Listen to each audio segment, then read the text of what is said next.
हिमाचल प्रदेश की भारतीय जनता पार्टी ने राज्यपाल शिव प्रताप शुक्ला को कथित रूप से प्रदेश में बिगड़ रही कानून व्यवस्था के खिलाफ ज्ञापन सौंपा। नेता प्रतिपक्ष जयराम ठाकुर ने हिमाचल बीजेपी के अध्यक्ष डॉक्टर राजीव बिंदल की अध्यक्षता में ये ज्ञापन सौंपा। हिमाचल प्रदेश में वर्तमान कांग्रेस सरकार को मनोहर चंबा हत्याकांड, प्रदेश में चल रही कानून व्यवस्था के बारे में अवगत कराया गया। प्रदेश के पूर्व मुख्यमंत्री जयराम ठाकुर ने कहा कि इन दिनों हिमाचल प्रदेश में व्यवस्था परिवर्तन के नाम पर अव्यवस्था फैली हुई है। चंबा में नृशंस हत्या की घटना सामने आई। कांग्रेस सरकार के 6 महीने के छोटे से कार्यकाल में 40 से अधिक हत्याएं हुई हैं और 150 बलात्कार के मामले दर्ज किए गए हैं। नेता हैं आदरणीय डॉक्टर राजीव बिंदल जी और उनकी पूरी जुंडली, उनके पास कोई मुद्दा नहीं है, इसलिए बेवजह मुद्दे को मुद्दा बनाने का प्रयास किया जा रहा है। जो घटना जिला चंबा में डलहौजी क्षेत्र में सलूनी में जो घटी है वो बहुत ही दुर्भाग्यपूर्ण है। मुख्यमंत्री जी ने भी उस पर अपना वक्तव्य दिया है, मगर जिस तरीके से मुख्यमंत्री जी ने जो बात कही है कि इस विषय का बेवजह राजनीतिकरण करने का कोशिश करी जा रही है और इसको राजनीतिक रूप से तो जो है बुनाया जा ही रहा है, मगर उसके साथ साथ इसमें धार्मिक रंग देने की भी कोशिश करी जा रही है, जो बहुत ही दुर्भाग्यपूर्ण है। ये इंसिडेंट हुआ है, कल्प्रिट्स है इसमें, जो एलिजेड जिसने ये मर्डर किया है, they all are in police custody. उनकी जिसने ये अपराध किया, उनका पूरा परिवार जिनके ऊपर ये आरोप लगे हैं, उनको पुलिस ने हिरासत में ले लिया है, अरेस्ट हो चुके हैं और पुलिस रिमांड में है या जुडिशियल रिमांड में, ये मैं नहीं जानता हूँ, मगर जो कानूनी प्रक्रिया थी वो पूरे तरीके से पूरी हो चुकी है। अब अगर ये बोल रहे हैं कि उनको आप जो है सूली के ऊपर टांग ले, तो mister Jairam should remember that we are not living in a banana republic. We are living in a country that is governed by the rule of law, where there is a proper judiciary in place, there is the organization is in place, government is in place, and the police can only do its job of arresting the culprits. इसके बाद की जो कार्रवाई है वो courts ने करनी है, वो सेशन कोर्ट ने करनी है, डिस्ट्रिक्ट कोर्ट्स ने करनी है, उसके बाद हाई कोर्ट ने करनी है, उसके बाद सुप्रीम कोर्ट ने करनी है। तो इस तरीके की बेबुनियाद बातें करना मैं समझता हूँ सही नहीं है। आज उन्होंने जो है एक ज्ञापन माननीय राज्यपाल जी को दिया है, तो वो उनका अधिकार है, विपक्ष में है, उन्होंने अपने अधिकार को जो है वो रखा है, बातें रखी है, उसके लिए मुझे उस पर कोई टिक्का टिप्पणी नहीं कहनी है। मगर उन्होंने ये कहा कि इतने यहाँ पे बलात्कार हुए हैं, इतने यहाँ पर जो है मर्डर हुए हैं। पहले जयराम जी के कार्यकाल में जो 1500 दुष्कर्म के मामले 5 साल में उनकी सरकार के अंदर हुए, पहले उसका जवाब दे। पहले जो गुड़िया कोटखाई में जो गुड़िया कांड हुआ, उसमें 5 साल इनकी सरकार रही। सीबीआई को तो हमने दिया, जब हमारी सरकार थी, पूर्व कांग्रेस की सरकार थी, उस समय तत्कालीन मुख्यमंत्री वीरभद्र सिंह जी ने सीबीआई को लिखा और सीबीआई को ये केस दिया। उसके बाद इसमें अरेस्ट हुए, मगर आज भी वो सेटिस्फैक्ट्री तरीके से उस पर तफ्तीश नहीं हो पाई है। एक चरानी को अरेस्ट किया है, मगर उसके बाद उसमें क्या हुआ क्या नहीं हुआ, that is for everybody to see. Even high court has taken cognizance of the matter. तो ये उन चीज़ों में मैं नहीं जाना चाहता हूँ। तो आज इनके पास कोई इशू नहीं है, इसलिए जानबूझकर सांप्रदायिक ताकतों को प्रदेश के अंदर जो है वो फैलाने की कोशिश की जा रही है।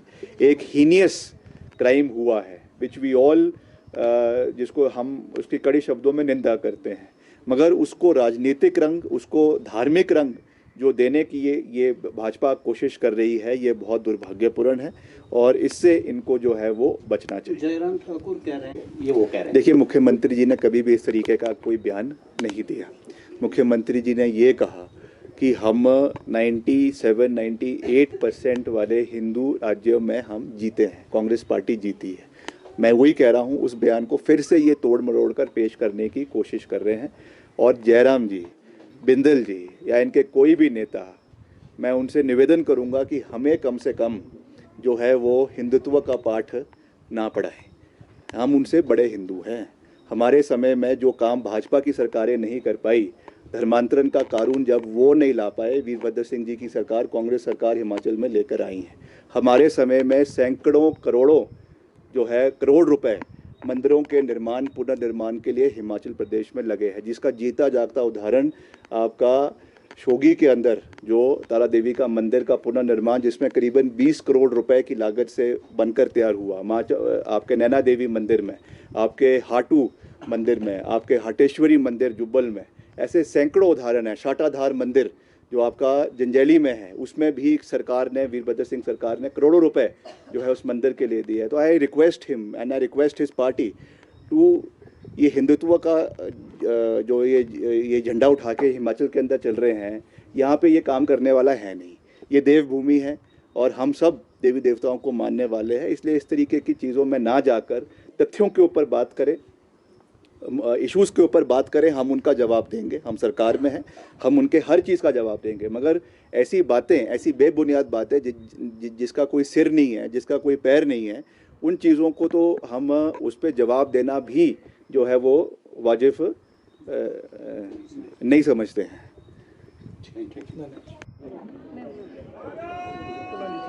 अभी हम राज्यपाल महोदय जी को आज मिलकर के आए और आज का विषय प्रमुख रूप से हिमाचल प्रदेश में कानून व्यवस्था जिस तरह से पिछले कुछ महीने में चरमरा गई है, हत्याओं की घटनाएं आम हो गई और छोटे से इस 6 महीने के कार्यकाल में आपने देखा होगा कि 40 से ज़्यादा हत्याएं हो गई और लगभग 150 के करीब बलात्कार की घटनाएं। और मैं इस बात को दावे के साथ कह सकता हूं कि हत्याओं का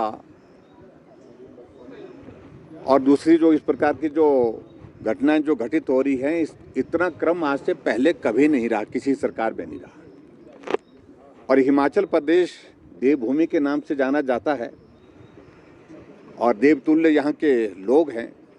पूरी देश दुनिया में हमारी अलग तरह की एक पहचान है और वहाँ इस प्रकार की घटनाएं घटित होना स्वाभाविक रूप से हम सब के लिए चिंता का विषय है।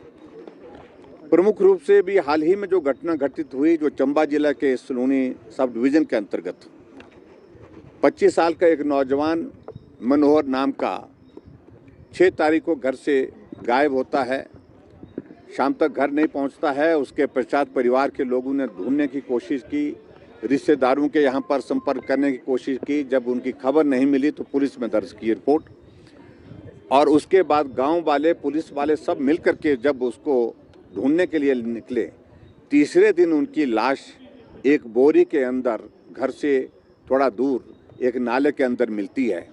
लेकिन जब बोरी को खोला गया तो उसमें शरीर के 8 टुकड़े करके उसके अंदर रखा गया और इस घटना के कारण पूरे हिमाचल प्रदेश में बहुत बड़ा आक्रोश का, एक रोष का एक माहौल था और हिमाचल प्रदेश के साथ साथ में चंबा जिला में बहुत ज़्यादा था।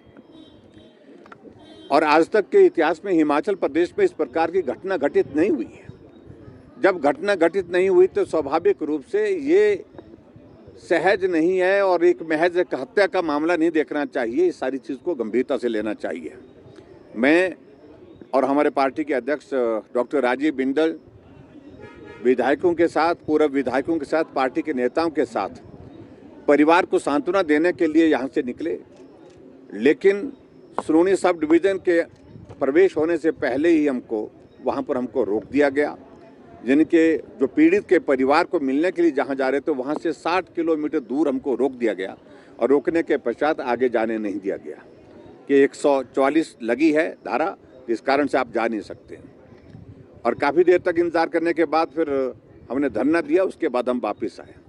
लेकिन हमारा कहने का अभिप्राय ये है, आज तक भी अभी देखा होगा 3 दिन पहले भी वहाँ पर लगभग 10,000 लोगों ने, जिसमें कोई पार्टी नहीं थी, राजनीतिक दल नहीं था, लेकिन सामाजिक संगठन जो है मिलकर के सब समाज के लोग निकल आए। 10,000 लोगों ने प्रदर्शन किया और जहाँ तक उस परिवार की, उस व्यक्ति की पृष्ठभूमि जो आरोपी है, उसके संदर्भ में मुझे कहना है कि वो संदिग्ध है और उस बारे में इन्वेस्टिगेशन बहुत गहनता से होनी चाहिए।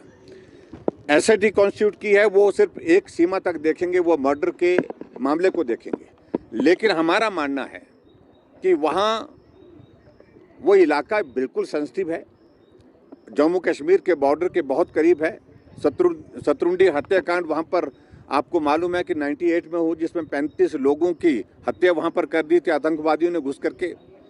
ऐसे में इस बात को लेकर के आशंका जाहिर की जा रही है कि इसकी इन्वेस्टिगेशन सिर्फ हत्या तक नहीं, आगे भी होनी चाहिए। इसका ताल्लुक किस प्रकार से है, इसका व्यवहार कैसा रहा है, जिसके बारे में आपको मालूम पड़ा है कि बहुत बड़ी ज़मीन पर कब्जा कर रखा है सरकार की, और उसके साथ साथ में और भी बहुत सारी चीज़ें हैं, उसके बैंक की ट्रांजैक्शन अकाउंट्स की बातें हैं उसमें, और जो उसके व्यवहार की बातें हैं। उन सारी चीज़ों की इन्वेस्टिगेशन तभी हो पाएगी जब नेशनल इन्वेस्टिगेटिंग एजेंसी जो है उस सारी चीज़ की जांच करे।